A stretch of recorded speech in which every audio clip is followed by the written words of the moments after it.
مذہب اور انسان کے بارے میں جاننے کے لیے اس چینل کو سبسکرائب ضرور کیجیے گا۔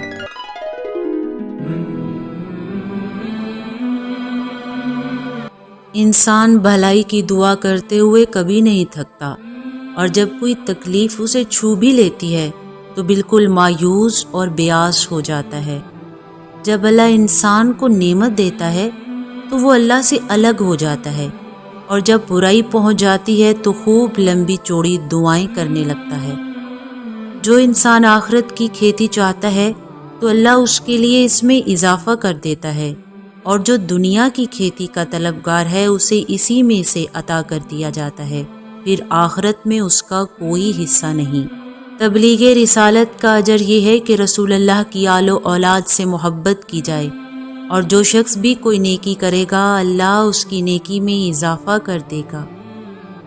اگر خدا تمام بندوں کا رزق وسیع کر دیتا تو لوگ زمین میں بغاوت کر دیتے، مگر وہ اپنی مشیت کے مطابق معینہ مقدار نازل کرتا ہے، اور وہ اللہ ہی ہے جو لوگوں کو مایوس ہو جانے کے بعد بارش نازل کرتا ہے اور اپنی رحمت کو پھیلا دیتا ہے۔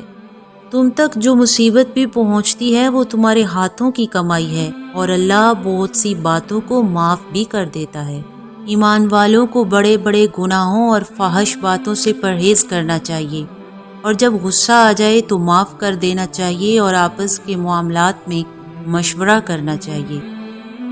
تم پر ظلم ہو جائے تو اس کا بدلہ لے لو، لیکن ہر برائی کا بدلہ اس کے جیسا ہی ہونا چاہیے، اور پھر جو معاف کر دے تو اس کا اجر اللہ کے ذمہ ہے۔ ظلم کے بعد بدلہ لینے والے پر کوئی الزام نہیں ہوتا، الزام تو ان لوگوں پر ہوتا ہے جو ناحق زیادتیاں کرتے ہیں، لیکن جو صبر کرے اور معاف کر دے تو اس کا یہ عمل بڑے حوصلے کا کام ہے۔ بے شک زمین و آسمان کا اختیار اللہ کے ہاتھوں میں ہے، وہ جسے چاہتا ہے بیٹے عطا کرتا ہے اور جسے چاہتا ہے بیٹیاں عطا کرتا ہے، اور جسے چاہتا ہے بانجھ بنا دیتا ہے۔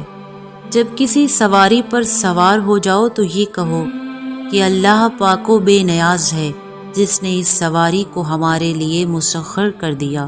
اپنے خدا کے سامنے اونچے نہ بنو، کتنے ہی ایسے لوگ تھے جو باغات، کھیتیاں اور عمدہ مکانات چھوڑ کر چلے گئے، اور جن نعمتوں میں وہ مزے اڑا رہے تھے اللہ نے سب کا وارث دوسروں کو بنا دیا، پھر نہ ہی ان پر آسمان رویا اور نہ ہی زمین، اور نہ ہی انہیں کوئی مہلت دی گئی۔